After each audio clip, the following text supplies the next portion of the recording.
தமிழ்ல ஒரு பொருள் எடுத்தோம்னா அது ஒரு சொல்லுக்கு நான் 4 விதமான பொருள் சொல்றாங்க இல்லையா, அந்த வகையில் நான் சொல்றேன்.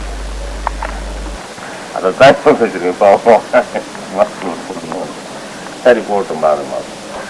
அதனால இது மாதிரி பெருமானை நம்ம புரிஞ்சு கொள்றதுங்கிறது அது ரொம்ப கஷ்டம். அது நம்ம ஐயாட்ட அதுக்கு தான் ஒளி நெறியில் இருக்கணும்னு இப்ப நான் சொல்ல வருது. உண்மை அர்த்தம் உண்மையான பொருள் வேணும்னா நம்ம பெருமான்கிட்ட இருந்துதான் தெரிஞ்சாதான் தெரியும். இப்ப நானோ நீங்களோ யாரும் சொல்றது அல்ல.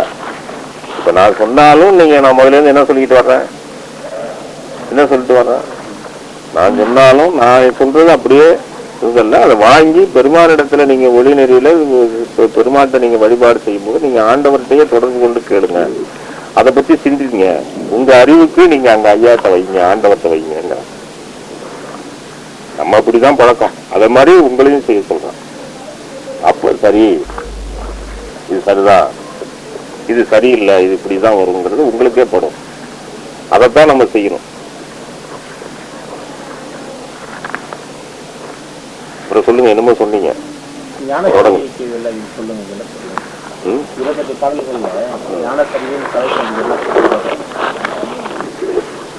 இல்ல விளக்கம் சொல்றது இருக்கட்டும். ஞானசரியங்கிறது எதுக்கு சொல்லப்பட்டது? அந்த விளக்கத்துக்கு போறது ரொம்ப கஷ்டம். அது ஏன்னா விளக்கம் சொல்ற அளவுக்கு எனக்கு அருகதை கிடையாது. நான் சாதாரணமா நம்ம உணர்ந்தத நான் என்ன உணர்ந்தனோ அதை சொல்லிக்கிட்டு இருக்கேன். நான் என்ன தெரிஞ்சுக்கிட்டேனோ அதை சொல்லிக்கிட்டு இருக்கேன். நான் என்ன உணர்ந்தனோ, நான் என்ன எப்படி போயிட்டு இருக்கேனோ அதை நான் எனக்கு கொடுத்ததை நம்ம எல்லாரும் பெறணுங்கிறதுக்காக சொல்லிட்டு இருக்கேன். அதை உடையவங்க, உரிமை உடையவங்கன்னா யாரு? உரிமை உடையவங்க கேட்டுக்கிட்டு இருக்காங்க. உடையாதார் அல்லாதார் இருக்கலாம். அல்லாதார் கேட்கணுங்கிற விதி இருக்கா? பெருமாள் சொல்லுவாங்க, கேட்கணும்னு விதி இருக்கா? ஏதாவது ஏன் பெருமாள்கிட்ட கேட்கும் போது எனக்கு அருளை கொடுத்தா அது மாதிரி எல்லாருக்கும் கொடுங்கிற பெருமாள் கேட்கும் போது சொல்றாரு, எனக்கு அறிவித்தது போல அவருக்கு அறிவித்தது. நல்லா முப்ப கவனிக்கணும். சும்மாலே நான் உங்களுக்கு சொல்றேன். இப்ப இந்த செய்தியை சொல்லும் போது ஒரு சான்றோட சொல்றேன். எனக்கு அறிவித்தது மாதிரி அவர்களுக்கும் அறிவித்தது, எனக்கு உரிமை தந்தது போல அவர்களுக்கும் அந்த உரிமையை வழங்குங்கிறார். அதாவது ஆண்டவர் எப்படி எனக்கு உரிமை கொடுத்தாரு அதே உரிமையை அவங்களுக்கு கொடுன்னு கேட்கிறார். அதைத்தான் நான் சொல்ல முடியும். இப்ப நான் அறிஞ்சதை உங்களுக்கு சொல்றேன். யாருக்கு சொல்றேன்? உரிமை உடையவங்களுக்கு சொல்றேன். உரிமை இல்லாதவங்க கேட்கணும்னு ஏதாவது சட்டமா? உரிமை வந்தவொன்னே கேட்பாங்க. இவ்வளவுதான். அதனால அதுல பாதகம் இல்லை. எனக்கு அறிவித்த வண்ணமே அறிவித்து அவர்களையும் உரிமை உடையவர்கள் ஆக்கி, எனக்கு அறிவித்த வண்ணமே அறிவித்து அவர்களையும் உரிமை உடையவர்கள் ஆக்கி, இந்த நிலையை நீ வழங்கணும், அவங்களுக்கு எல்லாருக்கும் வழங்கணும்னு கேட்கிறார். அதே மாதிரிதான். அதனால அந்த அடிப்படையில தான் நம்ம சொல்லிட்டு இருக்கோம், எல்லாரும் கேட்டுட்டு இருக்காங்க. அதனால ஞானசரியங்கிறது நமக்கு அதுக்கு விளக்கம் 28 பாட்டுக்கு விளக்கம் சொல்லுவதற்குரிய அருகதல்ல. அதுல ரொம்ப தெளிவா இருக்கு. ரொம்ப ரொம்ப கஷ்டம் இல்லாம அதுக்கு ஒன்றும் பெரிய அதிநுட்பமான ரொம்ப பொருள்லாம் இல்லை. ரொம்ப மேலோட்டமாவே எளிமையா இருக்கு. எல்லாம் சொல்லிட்டு போறாங்க. ரொம்ப இருக்கு. அதனால அதுக்கு விளக்கம் சொல்லணுங்கிறது இல்லை. ஆனா ஞானசரியை எதுக்கு சொல்லி வச்சாங்க அதுதான் நம்ம தெரிஞ்சுப்போம். அதை தீபாவளி பார்த்து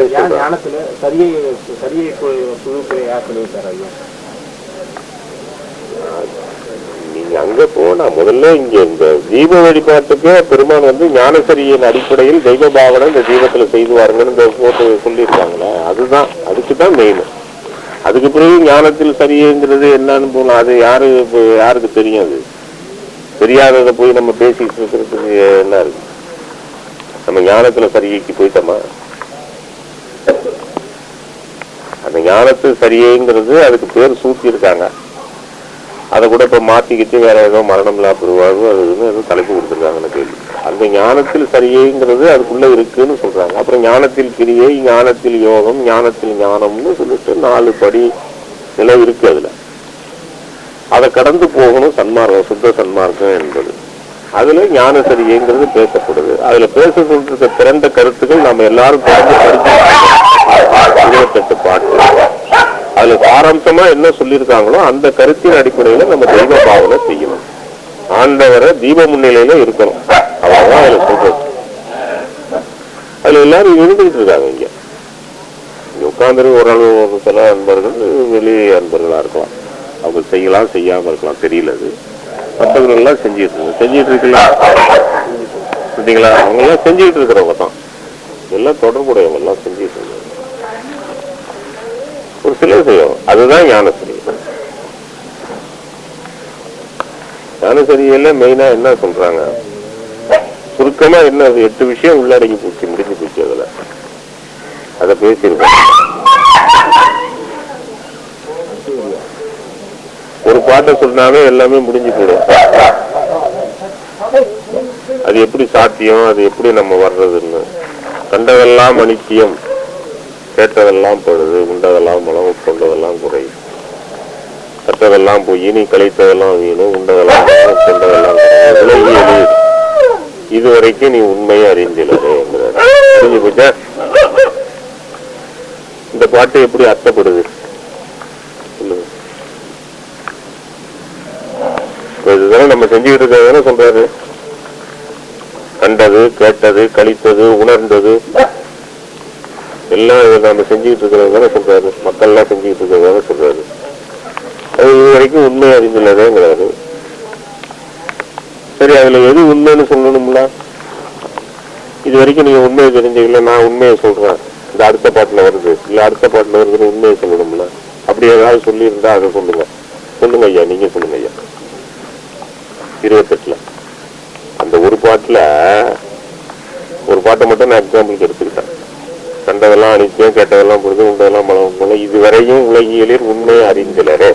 இது வரைக்கும் சன்மார்க்க மாதிரி மன்னங்களா திருவாழ அறிவிக்காங்க அப்படியே போட்டு கூட சொல்லிட்டு. மரணமில்லா பெருவாழ்வுங்கிறது தான் உண்மை. அதுல ஒண்ணும் மறுக்க முடியாது. அந்த உண்மையே சொல்லல வச்சுங்க. சரி, இப்ப அது இப்ப உண்மைன்னு தெரிஞ்சு போச்சு. இப்ப நம்ம என்ன செய்யணும்? மரணமில்லா வாழ்வு பற்றி நம்ம போயிட வேண்டியது தானே. என்னது குத்து குத்துன்னு தூருது.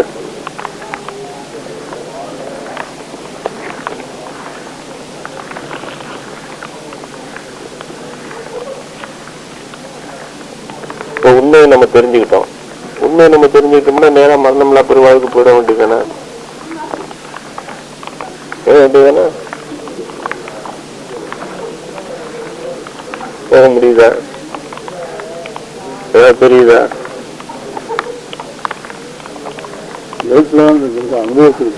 ஐயா சொல்றாங்க, அதுதான் கேட்டு வர்றேன். உண்மை தெரியல.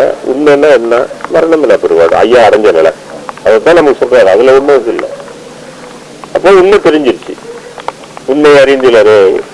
அப்ப எது உண்மைன்னு நான் தேடிக்கிட்டே கிடக்கிறேன். ரொம்ப வருஷமா தேடிக்கிட்டு இருக்கேன். தேடிக்கிட்டு கொஞ்சம் கொஞ்சமா தான் கொடுத்துட்டு வர்றாரு. புரிஞ்சல. உடனே கேட்டா அவங்க சொன்னாங்க மரணமில்லா பெறுவார். அது உண்மை தானே. அது ஐயா அடைஞ்ச நிலை, பெருமான் பெற்ற நிலை. எல்லாரும் பெறணும், அந்த நிலைக்கு வரணும்னு ஐயா ஆசைப்பட்ட நிலையும் கூட. அதுல எந்த மாற்றமும் கிடையாது. அப்ப அதுதான் உண்மைன்னா நமக்கு உண்மை தெரிஞ்சதாக தானே அர்த்தம். உண்மை தெரிஞ்சு போச்சு. எது உண்மைன்னு கேட்டா இப்ப ஐயா தான் உண்மைன்னாங்க. அந்த உண்மை தெரிஞ்சு போச்சுன்னா எல்லாரும் போயிட வேண்டியதானே. உண்மை தெரிஞ்சுட்டுனாலே போயிடலாமே. உண்மை தெரிஞ்சா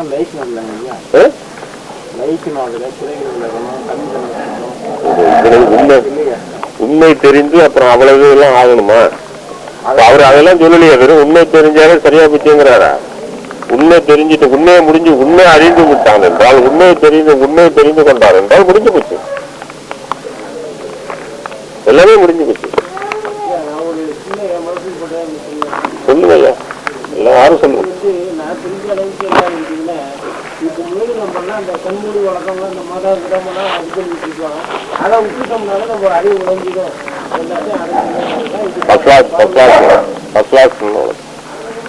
நல்ல விடம், நல்ல கருத்து. சார் ஒரு கருத்து, அவையா ஒரு கருத்து. மற்ற சடங்கு சம்பிரதாயம் மத மாற்று இதெல்லாம் சொல்ற சமயங்கள் மதங்கள் மார்க்கங்கள் இதுல எல்லாம் போய் விழுந்துகிட்டு இருந்திய, இதெல்லாம் போய் விழுந்தது இது வரைக்கும். அதனால இதெல்லாம் விட்டுடு. இதெல்லாம் தயவுக்கு தான் தடைன்ட்டார. இதெல்லாம் தயவுக்கு தடைகள் தாரு.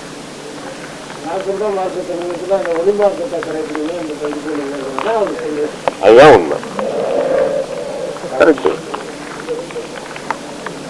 இன்னொன்னு இப்போ ஜெகோவான்னு சொல்லிட்டு ஜெகோவான்னு சொல்றாங்க. அப்படின்னா அவங்க ஒளி மார்க்கம் தான் சொல்றாங்க.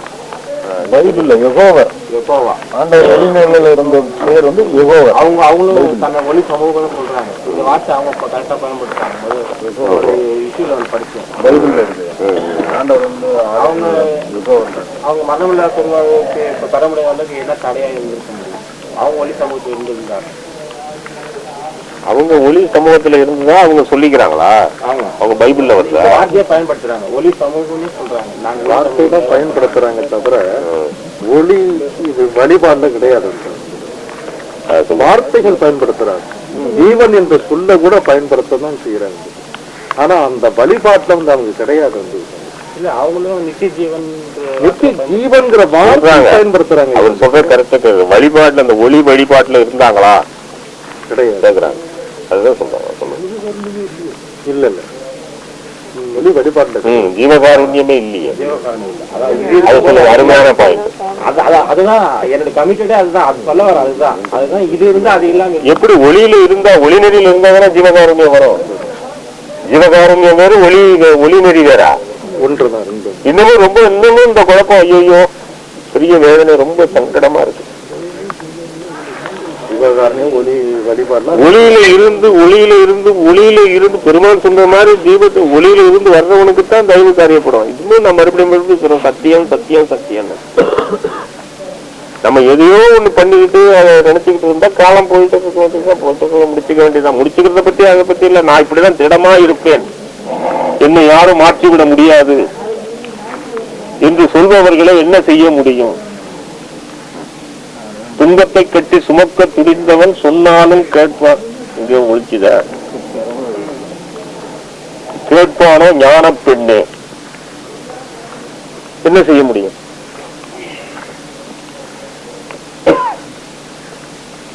பதறி பதறி கதறி கதறி அழுதாலும்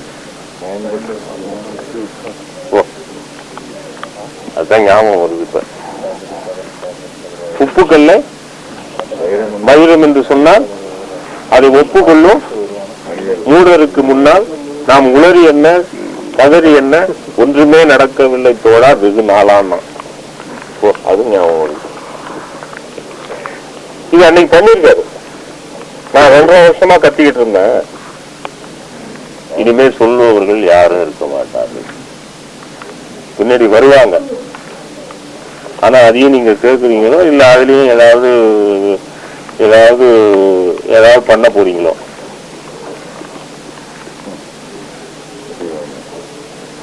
இன்னொன்னு தெரிஞ்சுக்காம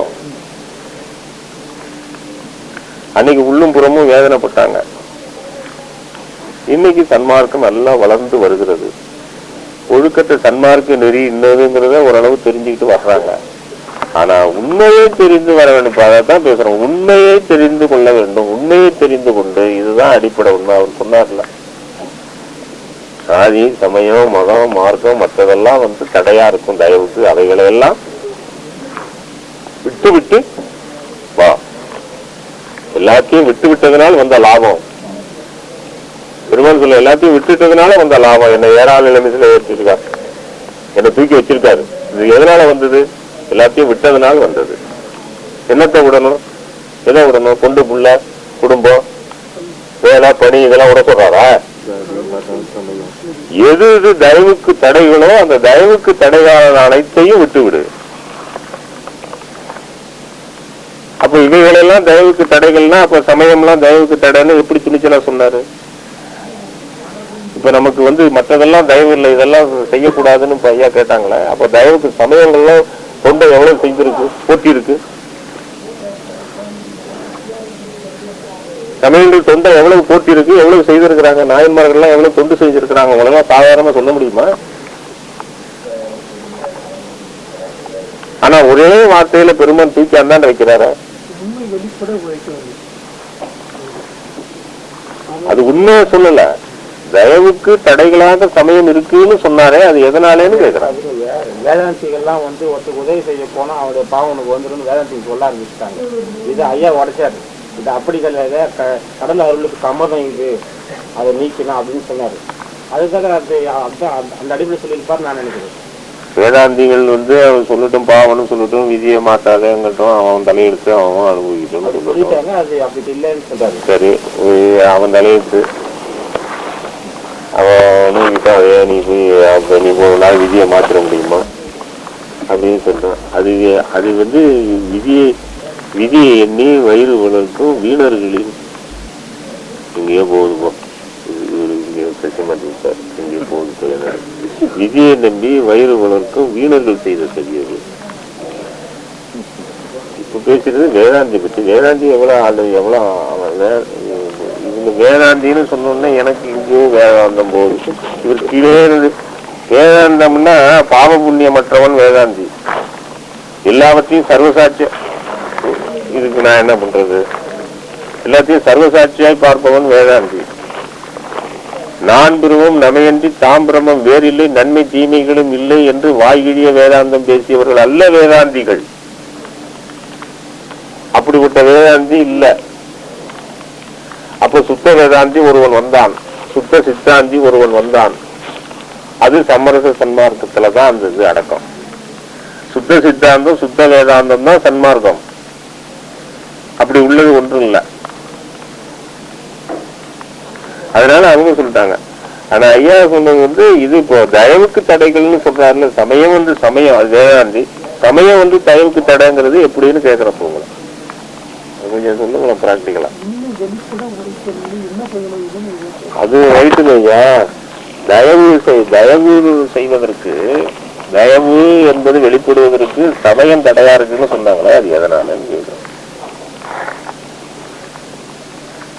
அதை விட்டுட சொன்னார்ல. இல்ல வேதாந்தத்தை விடுங்க, வேதாந்தத்துக்கு ஐயா சொல்லிட்டாங்க. அவன் வந்து பாவ புண்ணியம்னு சொல்லி தடுப்பான், அவன் செய்ய உபகாரம் செய்ய விட மாட்டான், அந்த மாதிரி பாவத்தின் விதின்னு சொன்னான்னு சொல்லிட்டாங்க. இன்னொன்னு சமயம் மதங்கள் இந்த சமயத்துல வந்து போகாத, இப்படி செய்ய அப்படி செய்யணும் ஒரு விதியை ஆச்சார விகற்பத்தை ஆச்சாரங்கள் வச்சு அதை கடை பண்ணிட்டு ஆச்சாரங்களால தயவு விளங்காமல் போயிடுச்சு. அதையும் உடைக்கணும். இப்போ ஒரு பழமொழி வந்துச்சுங்க ஐயா, ஆபத்துக்கு பாவம் இல்லை.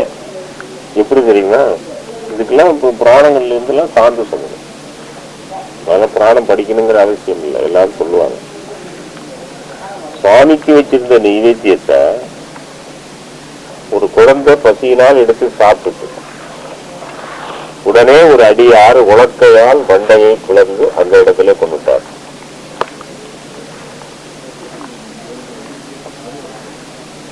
அதனாலதான் சமயம் தடைன்னாரு. இப்ப என்னாச்சு? குழந்தை பிள்ளை என்ன செய்யும்?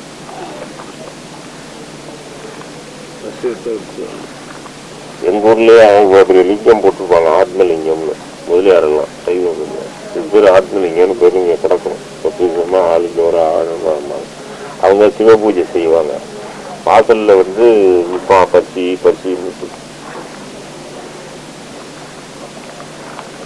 அதெல்லாம் யாருமே பூசை எல்லாம் முடிஞ்சு இவ்வளவு பெரிய குண்டால இந்த கரண்ட். அப்ப அந்த ஆச்சார சங்கற்பங்கள் வீட்டுல வேலை செய்யுமா? இவ்வளவு பெரிய சமயவாதி அவரு. அதனாலதான் மண் மனத்தார்னு ஐயா. இவங்களெல்லாம் மண் மனத்தார், கொலை புரிந்து புலைந்து வருவார் மண் மனத்தார் அப்படின்னாரு. இவர்களுக்கு அருளி செயல் செய்யிருக்க இவர்கள் சிறிது நமது மரபினர் என்று ஆதலினால் இவருக்கு அருளி செயல் செய்யற்க. இதெல்லாம் விதி சட்டம், சன்மார்க்க சட்டம் சொல்லுது. இதெல்லாம் எங்க இருக்குன்னு இதுக்கெல்லாம் இது மாதிரி இதை பத்தியே சொல்லிட்டு வந்தோம்னா இது விரிவடையும். இவர்கள் வன்மனத்தார், அவர்கள் சமயவாதிகள் எல்லாம் வன்மனத்தார். தோட்டத்துல வேலை செய்வான், 4 பூரா வீட்டுக்கு வேலை செய்வான். பொழுது விடிஞ்சு போய் காசு கொடுத்தா, கூலி கொடுத்தா வாங்கிட்டு போய் அரிசி வாங்கிட்டு போய் சமைச்சு அவன் குடும்பத்துக்குள்ளே சாப்பிடணும். கூலி சரியா கொடுக்க மாட்டான். அவன் தான் வன்மனத்தான், அவன் தான் சமயம். ஆனா பாத்தீங்கன்னா சொந்தமா கோயில் கட்டி டெய்லி இருக்குது. அதே நேரத்துல ஒரு அர்ச்சகர் வருவார். அவர் வந்து இன்னைக்கு கிருத்திகை, இன்னைக்கு இந்த திதி, இன்னைக்கு வந்து உங்க பேர்ல தான் இன்னைக்கு பூஜை அப்படின்னு சொன்னா ஒரு 100 ரூபாய் கட்டை எடுத்து அப்படி வைப்பான். நல்ல அபிஷேகம்லாம் நல்லா செய்யும், எல்லாம் செய்யும், சுவாமிக்கு எல்லாம் செய்யும்.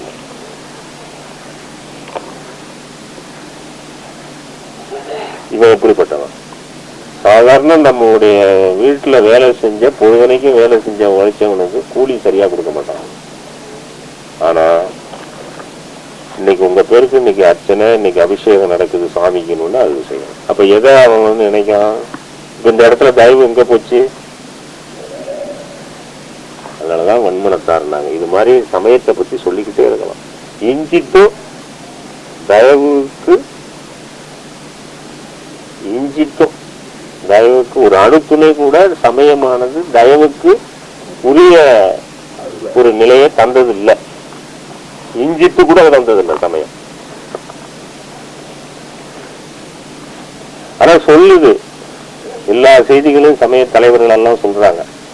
உபகாரம் செய்ய, ஏழைகளுக்கு உதவு, சகோதரம் எல்லாம் சொல்லுது.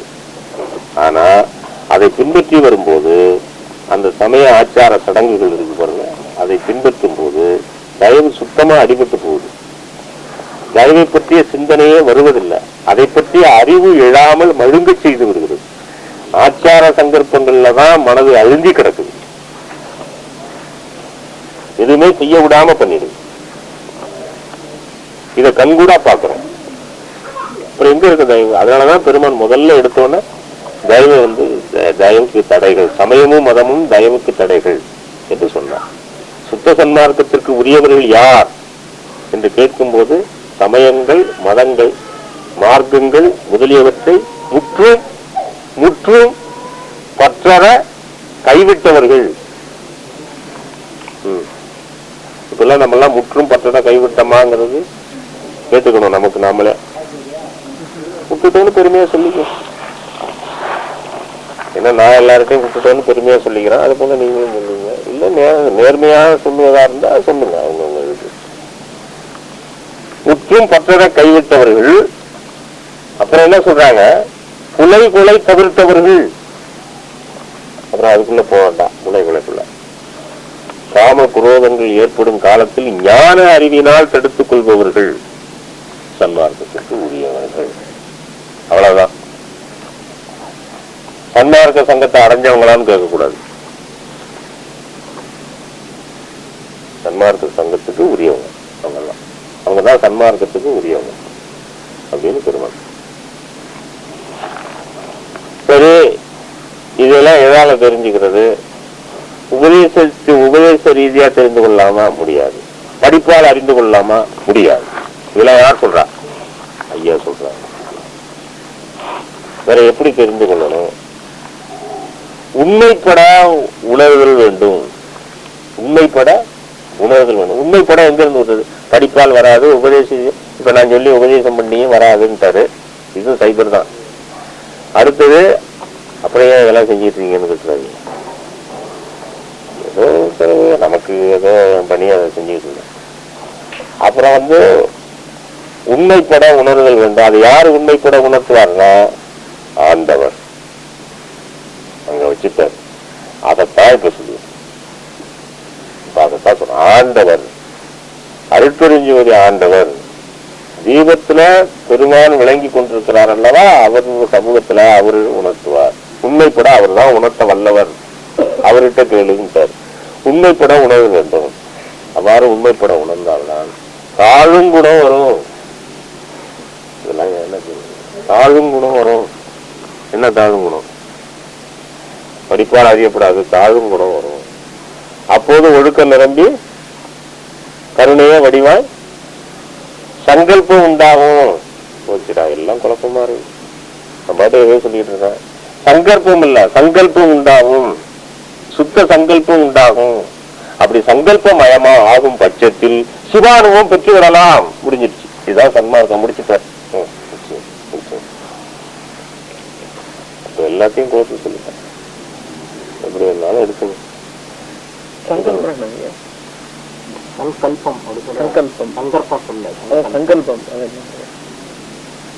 ஐயா அந்த இதுல புத்தக எழுதியில படிச்சிருக்கேன். அந்த உபதேச புஸ்தகம்னு ஒண்ணு இருக்குல்ல, இந்த உரையிட அதுல சங்கல்பம்னா என்ன, சபிகல்பம்னா என்ன, நிர்விகல்பம்னா என்ன, கல்பம்னா என்ன, விகல்பம்னா என்ன அப்படின்னு எழுதிருக்கு. அது படிச்சு என்ன ஆகும்? படிச்சுக்கிட்டே இருக்க வேண்டியதுதான். படிக்கிறேன், படிச்சுக்கிட்டே இருக்கேன். இது மாதிரி வேணா ஒரு கூட்டத்துல சொல்லலாம். சங்கல்பம் என்றால் பெருமாள் சொல்லுது. நல்லா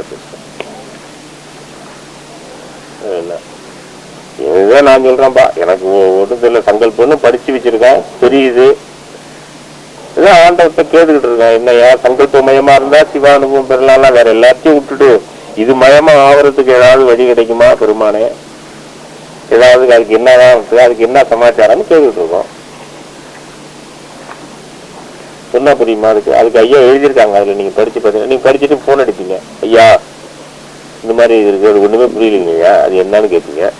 அப்புறம் அதுக்கு என்ன சொல்றது, அதுக்கு ஒரு விளக்கம் சொல்றதா? சங்கல்பங்கிறது சங்கல்பமா இருந்தாத தானா சிவ அனுபவம் வந்துருங்கிறாரு. சிவ அனுபவமே வந்துருங்கிறாரு. முடிந்த முடிவானது சிவ அனுபவம் தானே. ஆன்ம அனுபவம் என்பது சிவ அனுபவம் என்பது ஒன்று இல்லவா? அப்ப அனுபவமே வந்துருச்சுங்கிறாரு. சங்கல்பமாவே இருந்துட்டோம்னா முடிஞ்சு போச்சுங்கிறாரு. ஒரு வரியில முடிச்சுட்டாரு சன்மார்க்கத்தை. ஒரு வரியில எழுதிடுறாருங்க. அவரு ஒரு வரியில முடிச்சிடறாருங்க. ஒரு சின்ன வரியில ஒரு வரியில அப்படி சாட்டா முடிக்கிறாரு. நம்மால என்ன கோழி விளையாட்டு மாதிரி.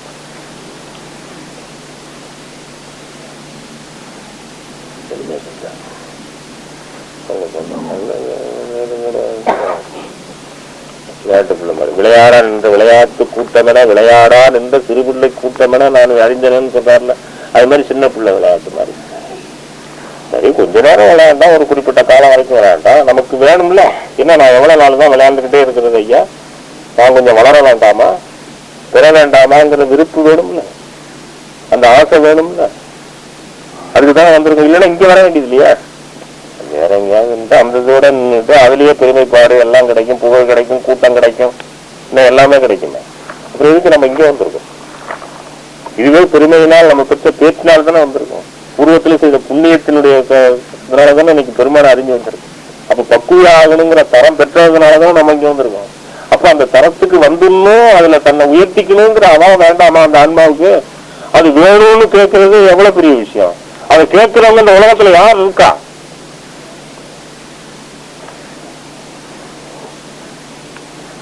அதுதானே சொல்லிட்டு இருக்கோம்.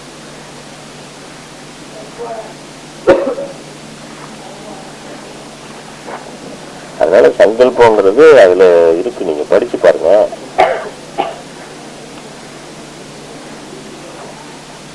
ஒண்ணு கிடையாது. நான் ஒரு சுருக்கமா ஒரே ஒரு அதெல்லாம் விரிச்சு எல்லாம் சொல்ல, ஒரு வரியில சொல்றோம். அவர் ஒரு வரியில சொல்ல, ஒரு அதுல நிறைய எழுதியிருக்காங்க, அதெல்லாம் நான் சொல்லல, அதெல்லாம் போட்டு குழப்பம். ஒரு இதுல சொல்றேன். நாம் நஷ்டமடையோம் என்னும் உள்ள எழுதிய பிரஜனை. புரியுதா?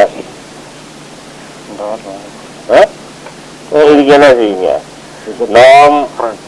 நாம் நஷ்டமடையோம் என்னும் உள்ள எழுந்திய பிரஜனை அப்படின்னு அதுல எழுதிருக்கு. அப்படின்னா என்ன? இதான் சங்கல்பம். அப்புறம் இன்னும் அதுல நான் சொல்லிட்டே போனேன்னு வச்சுங்க,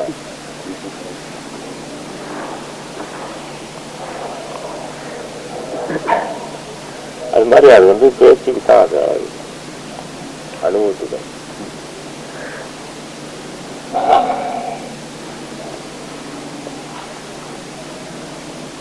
அதனால இது எல்லா செய்திகளும் நமக்கு பெருமான் கொடுக்க வேண்டியதெல்லாம் கொடுத்துருக்காங்க. எல்லாம் அங்கிருந்து தான் கிடைக்கும். அதனால அந்த ஒரு செயல்பாட்டுக்கு வாங்க. அதான் திருப்பி எந்த ஒரு செயல்பாட்டுக்கு நம்ம வர வேண்டிய இடத்துக்கு வந்துடணும். அதுலதான் நம்ம இருந்து வந்தோம்னா நிச்சயமா நமக்கு இறங்கி நமக்கு அருள் செய்வார். நம்ம அந்த இதை செய்துட்டு வந்தோம்னா நமக்கு எல்லாம் விளங்கும். பெருமானை முழுமையா நம்பி அந்த செயல்பாட்டுல நம்ம வரணும். அதுதான் பெருமான் சொல்றாங்க. அதுலதான் நம்ம வரணும். அதைத்தான் திருப்பி திருப்பி எவ்வளவு சொன்னாலும் திரும்பி அந்த இடத்தை தான் வலியுறுத்த வேண்டும். வேற ஒண்ணு செய்வே என்னும் புடைப்பயிற்சி சங்கல்பங்கிறது மேல செய்வே என்னும் புடைப்பயிற்சி கூடாது. உங்களுக்கு மேல செய்தா கீழே செய்தா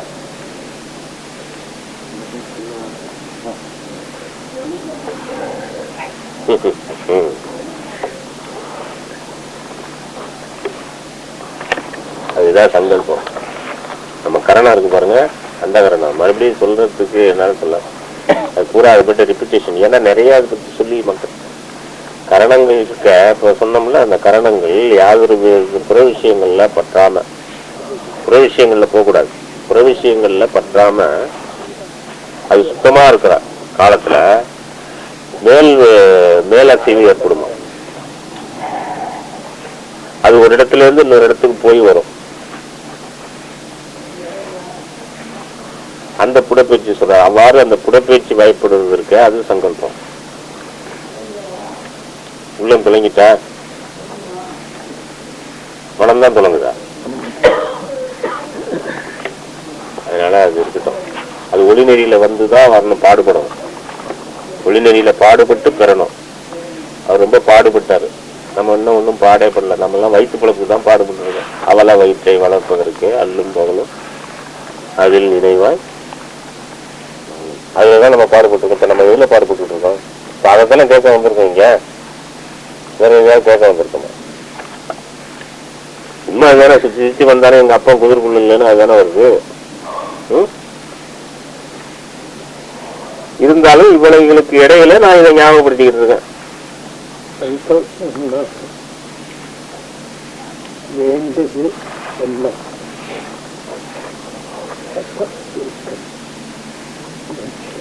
வேண்டுது என்ன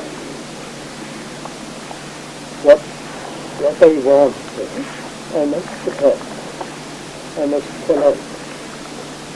அது சொல்றாங்க. நமக்கு எது தேவையோ அதை ஆண்டவரிடத்துல கேட்கிறது.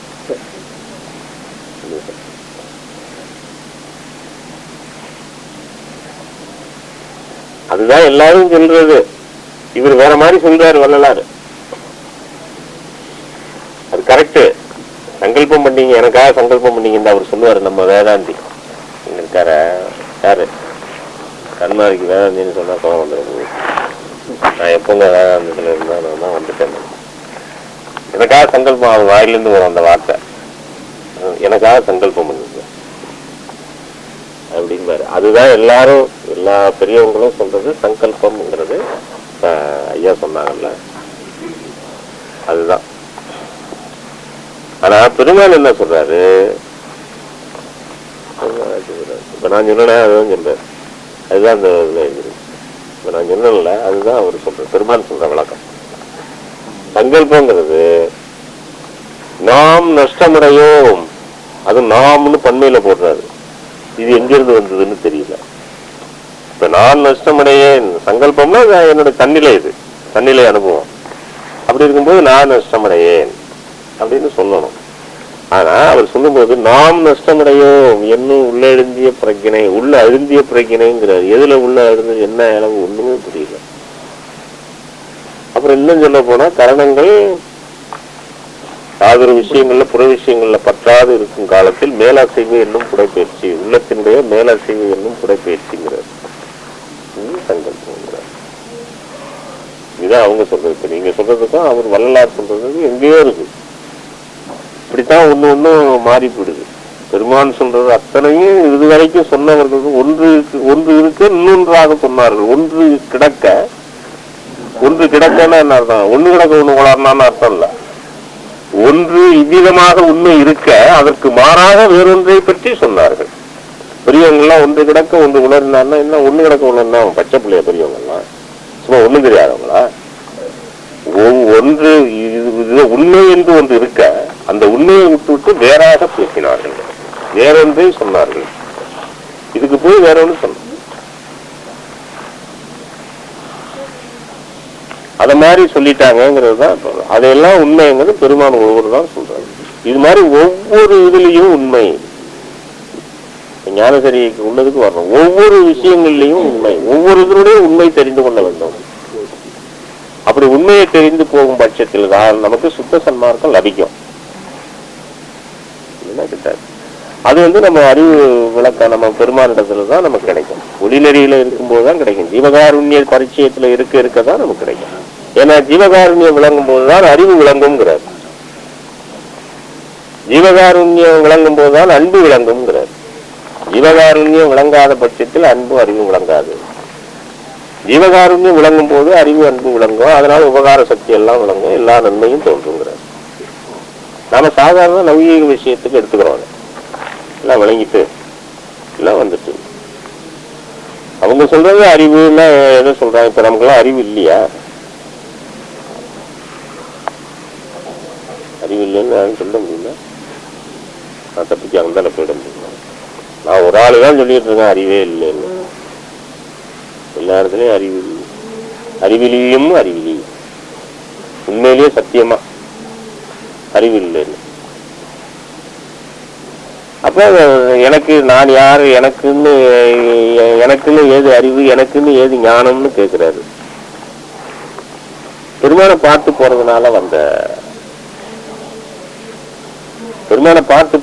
வந்தது. ஆனா பெருமான அறிவு வருங்கிறாரு.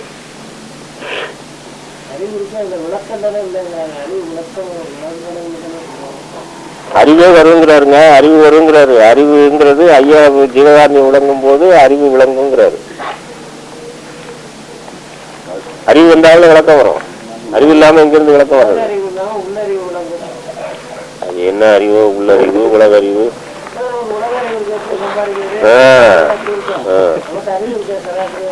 அதுதான் இருக்கா? அதான் கேட்டேன். அறிவு இல்லைன்னு எப்படி சொல்ல முடியும்? புத்திசாலித்தனம் ஒன்றே அறிவு. அதனால அறிவு வேணுங்கிறது. அந்த அறிவு என்ன அறிவு?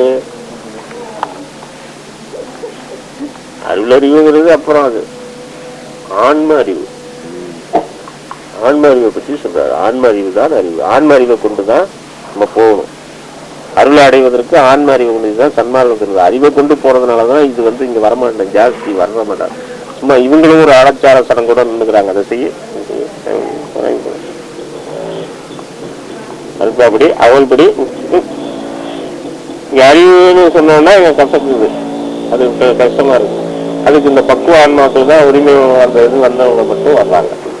அதுக்கு சில இதெல்லாம் பண்ண வேண்டியதா இருக்கு. அவங்களையும் கொஞ்சம் எல்லாம் செஞ்சு கிஞ்சி ஐயா மூலமா கொஞ்சம் நம்மவரை ஆக்கி கொள்ள வேண்டும். எவ்வித சந்தேகத்தை நம்மவரை ஆக்கிக்கணும். நம்மவரை ஆக்கிட்டாதான் உட்காந்து கேட்குறீங்க. இப்ப நம்மவரை ஆகலைன்னா உட்காந்து கேட்பீங்களா? அத மாதிரி அந்த இதுக்கு பக்குவத்துக்கு கொண்டு அந்த செய்திகளை சொல்ல வைக்கிறார். அதனால இல்லைன்னா அவங்க சமயத்துல இருக்கிற மாதிரி ஆச்சார சடங்கு இதுலயும் சன்மார்க்க ஆச்சார சடங்கு ஆயிடுச்சு. இதுல ஆச்சார சடங்கு இல்லையா? நம்ம தான் எல்லாத்தையும் விட்டுட்டோம். இங்க ஒரு சமயத்துல இது ஒரு ஆச்சாரம், இது ஒரு சடங்கு. என்ன செய்யறது? சன்மார்க்க ஆச்சாரம் எல்லாரும் வீட்லயும் கூண்டு விளக்கு வரத்தெல்லாம் செஞ்சு எடுத்து அது மாதிரி இது ஒரு ஆச்சாரமா ஒண்ணு இருக்கு. ஆனா எல்லாத்துக்கும் அதுபடி நம்ம ஒழுகுறோமா, அதுபடி இருக்கிறோமா, அது வேணும்ல. நம்மளும் ஒரு இதை கடைப்பிடிச்சுட்டு போகக்கூடாது. அது மாதிரி வந்துடக்கூடாதுங்கிறதுக்காக தான் நம்ம உண்மையை தெரிஞ்சு உண்மைப்பட உண்மையை உணர்ந்து உண்மை நெறியில நம்ம போகணுங்கிறதுக்காக தான் இவ்வளவு.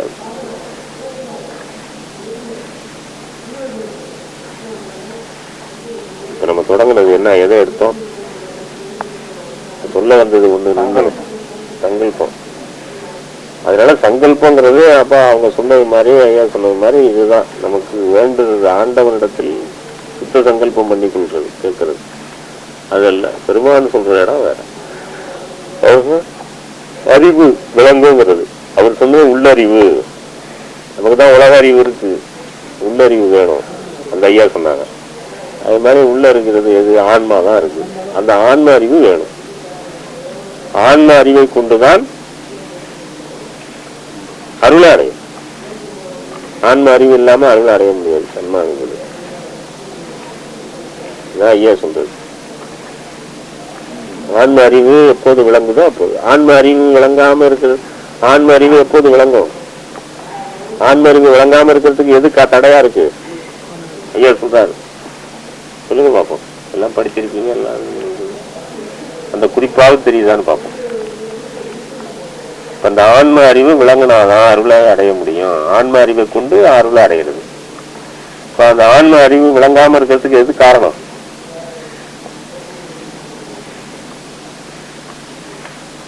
அருள்பாலாம் பார்த்துட்டு அது கூட குறிப்பு தெரியல. டக்குன்னு கவனத்துல நமக்கு அந்த கவனம் இருந்ததுன்னா கரெக்டா வரும், தெரியும். திரை நீங்க எந்த திரை மறைச்சிருக்கு? ஆன்மாவை, பச்சை. ஆன்மாவை தெரிய ஒட்டாமல் மறைத்திருப்பது பச்சை திரை. அந்த பச்சை திரை போகணும். அது எப்போ கிழியுதோ அப்பதான் ஆன்ம அறிவு விசேஷிக்கும். இதுக்கு எங்க போறது? இப்படி எல்லாம் வச்சிருக்கிறாரு.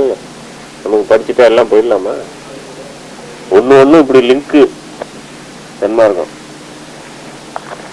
அப்ப இந்த பச்சை திரை போகணும். பச்சை திரைன்னா என்ன அது தெரியணும்ல. அது தெரியாம பச்சை திரை கிளீனும் பச்சை திரை கிளீனும். பச்சை திரைங்கிறது எதை பச்சை திரைங்கிறாரு?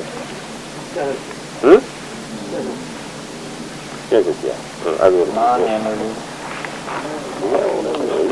நல்லா எழுதினவர் ஏட்ட கிடக்காரு, பாடணும் பாட்ட கிடக்காரும் நமக்கும் படிச்சிருக்கு. அவர் சொல்ல கரெக்டு. பச்சைங்கிறது இப்ப எல்லாருக்கும் அதுதான் இப்ப ஆட்சி பண்ணிட்டு இருக்கு நம்மள. அந்த பச்சைத்தை தான் நம்மளை போட்டு ஆட்சி பண்ணிட்டு இருக்கு எல்லாத்துக்கும். பசுமை பசுமை வேணும்னு சிஎம் வரும்போது பசுமையா பண்ணிருக்கோம்.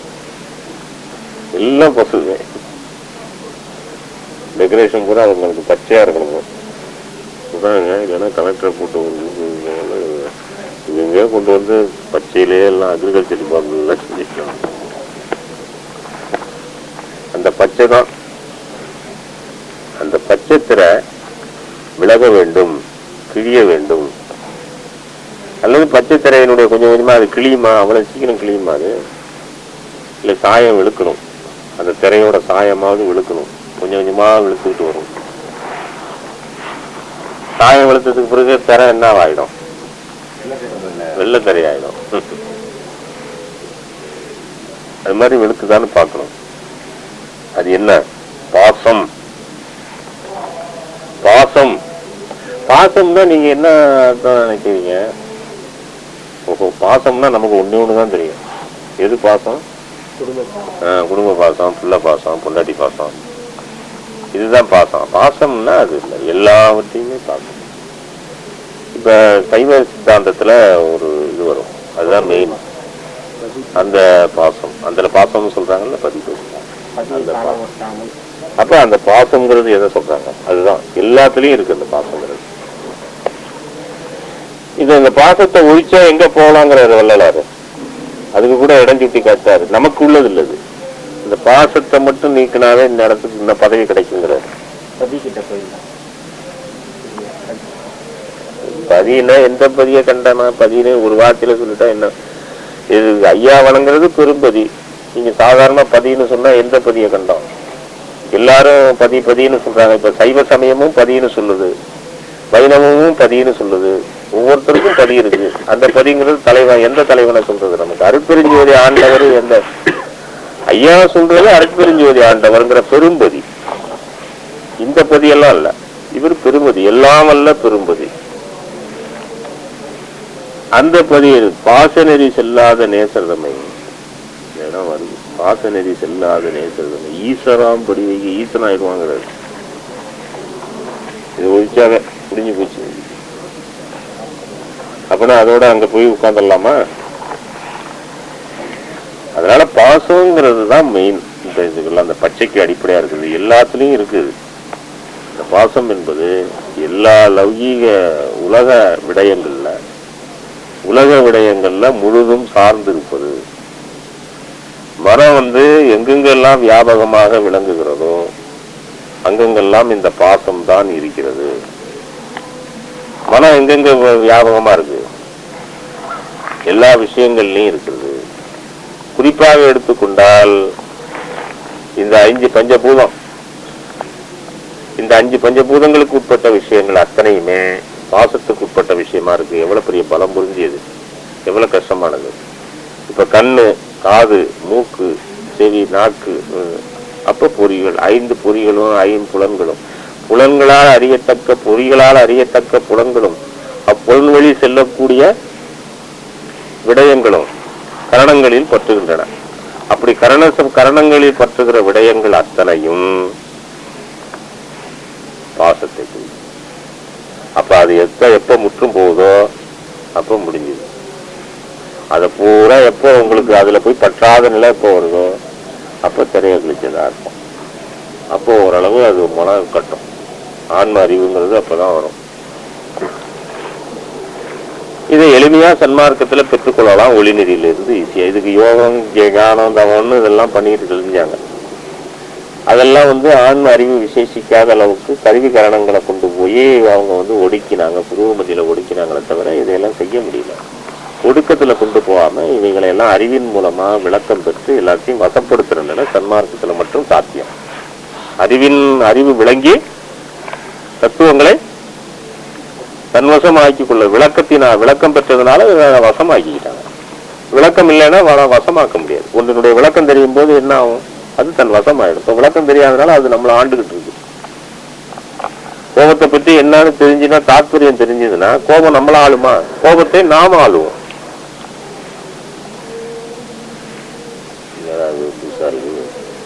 இதை பெருமான் சொல்றாங்க. இதை நாயக்கரோட சம்பாஷணை பண்ணும்போது குறிப்பிட்டு காட்டி இடஞ்சுட்டி தத்துவத்தை இடஞ்சுட்டி காட்டி அடக்கிறாரு. இதெல்லாம் சான்றோர்களோடு வாழ்க்கை வரலாற்றுல, பெருமானுடைய வரலாற்றுல இருக்கு. அவர் கோபம் பட்டு எந்திரிக்கும் போது அதனால அது தத்துவங்கள் தான் இப்ப நம்மளை ஆட்சி பண்ணி நம்மளை ஆண்டுகிட்டு இருக்கு, நம்மளை இயக்கிட்டு இருக்கு. நாம அதை இயக்கணும். அப்ப அந்த அறிவு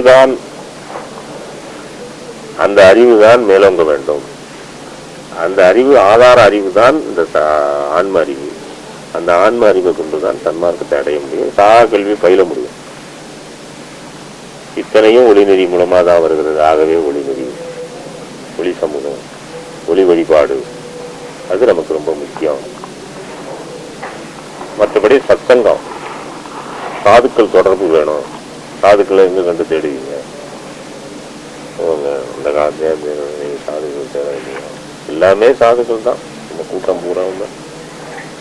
அதனால தேட வேண்டிய அவசியமே கிடையாது. எல்லாரும் சேர்ந்து கை கொடுத்துட்டு போயிட்டே இருக்க வேண்டியது. சாதுக்கள் சங்கத்தை சார்ந்தாலன்றி சாராதுங்கிறது. சாதுக்கள் தொடர்பு எங்க போகணும்? சாதுக்கள்னா என்ன?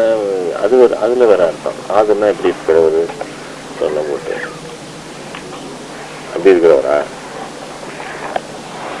சன்மார்க்க சாது எப்படியும் இருப்பான், கைலி கட்டி கொண்டு இருப்பான், அந்த வந்துட்டான் பாருங்க. அது மாதிரி எப்படி இருப்பான்? அவங்க உண்மையான சாதுக்கள். அந்த மாதிரி சாதுக்களுடைய தொடர்பு வேணுங்கிறார் ஐயா. அவங்க தொடர்புலேயே இருக்கணும். ஒன்று ஒளிநெறி, சாதுக்களுடைய தொடர்பு, இதெல்லாம் வேணும்.